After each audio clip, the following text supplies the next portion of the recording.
Hello everyone, என் பேர் யாசோன். என்னடா புதுசா பேரெல்லாம் சொல்ற? அப்படி கேட்குறீங்களா? நிறைய பேர் என்கிட்ட மெசேஜ் பண்ணும்போது உங்கள் பேர் என்னன்னு தான் நீங்கள் கேட்குறீங்க. அதனால தான் என் பேர் சொல்லிட்டேன். என் பேர் யாசோன். என்னது ஜாசனா? இந்த மாதிரிலாம் ஏகப்பட்ட பேர் அவங்கவுங்களுக்கு வர மாதிரி கூப்பிடுவாங்க. உங்களுக்கு எப்படி வசதியாக இருக்கோ அது மாதிரி நீங்கள் கூப்பிட்டுக்கோங்க. என் பேர் வந்து யாசோன். இன்னைக்கு நம்ம என்ன பார்க்க போகிறோம்னா, இசை புயல் ஏஆர் ரஹ்மான் தான் நான் டிராயிங் பண்ணியிருக்கிறேன். அதை இடையில கூட என்னமோ ஒரு மியூசிக் போட்டிருந்தாரு. எஸ், மார்வல் அந்தம். அந்த மூவி, அந்த மியூசிக் வந்தோன்னு தான் அவர் வரணும்னு எனக்கு தோணுச்சு. அதான் இன்னைக்கு பார்க்க போகிறோம். 2 நாள் ஆயிடுச்சு. இருந்தாலும் அன்னைக்கே போட வேண்டியது வீடியோ. இடையில 2-3 பேருக்கு பிறந்த நாள் வந்துட்டேன். இன்னைக்கு கூட ஒருத்தருக்கு பிறந்த நாள், அதனால நேத்தி கூட ஒருத்தருக்கு பிறந்த நாள், அதனால வீடியோ வந்து கொஞ்சம் டிலே ஆயிடுச்சு. இசை புயல் ஏஆர் ரஹ்மான் தான் இன்னைக்கு நான் டிராயிங் பண்ணியிருக்கேன். அதான் இன்னைக்கு பார்க்க போகிறோம். அதுக்கு முன்னாடி இந்த சேனல் எப்பயும் போல சப்ஸ்கிரைப் பண்ணிக்கோங்க. புதுசாக இருந்தீங்கன்னா சப்ஸ்கிரைப் பண்ணாமல் இருந்தீங்கன்னா சப்ஸ்கிரைப் பண்ணிக்கோங்க. கூட இல்லை பெல் ஐக்கான் கிளிக் பண்ணிக்கிட்டீங்கன்னா நான் அப்பப்போ ஷேர் பண்ணுற வேலை மிச்சமாகும். இதே என்னோட வீடியோ நீங்கள் ஃபர்ஸ்ட் டைம் நீங்கள் பார்க்குற மாதிரி இருந்துச்சுன்னா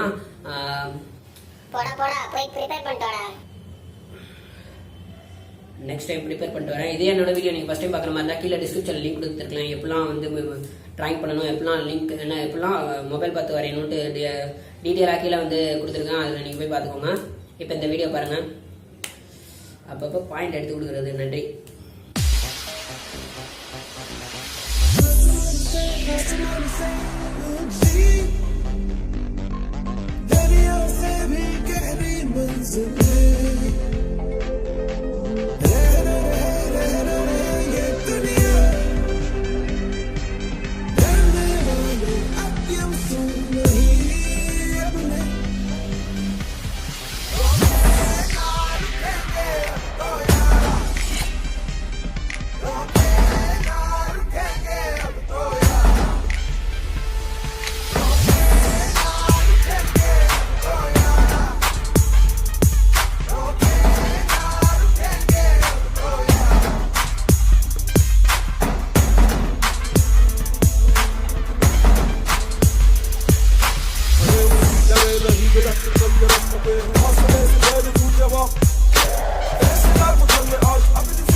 இந்த வீடியோ முதல்ல கடைசியாக பார்த்த எல்லாருக்கும் முன்னோட நன்றி. இந்த வீடியோ பிடிச்சிருந்தா லைக் பண்ணுங்க, ஷேர் பண்ணுங்க, சப்ஸ்கிரைப் பண்ணுங்க. மறக்காம உங்க டவுட்டை நீங்க கீழே கமெண்ட் பண்ணுங்க. உங்களுக்கு ஏதாச்சும் டிராயிங் சம்பந்தமா டவுட் இருந்துச்சுன்னா கேட்கலாம். இந்த வீடியோல டவுட் இருந்துச்சுன்னா கேட்கலாம். அப்படி இல்லை எனக்கு பர்சனலாக கேட்கணும்னு நினைச்சீங்கன்னா மேலே வாட்ஸ்அப் நம்பர் இருக்கு, அதில் நீங்கள் கேட்கலாம். இதே உங்களுக்கு ஏதாவது நான் டிராயிங் வரைச்சு தரணும்னு நினைச்சீங்கன்னா, யாருக்காச்சும் கிஃப்ட் பண்ணணும், அதனால வரைச்சு தரணும்னு நினைச்சீங்கன்னா மேலே உள்ள வாட்ஸ்அப் நம்பருக்கு சென்ட் பண்ணுங்க, நான் வரைச்சு தரேன். அது நோ ஃப்ரீ சார்ஜ். மெசேஜ் பண்ணும்போது நான் வந்து ரேட்டு என்ன எதுன்னு தெளிவாக சொல்கிறேன். தேங்க்ஸ் ஃபார் வாட்சிங்.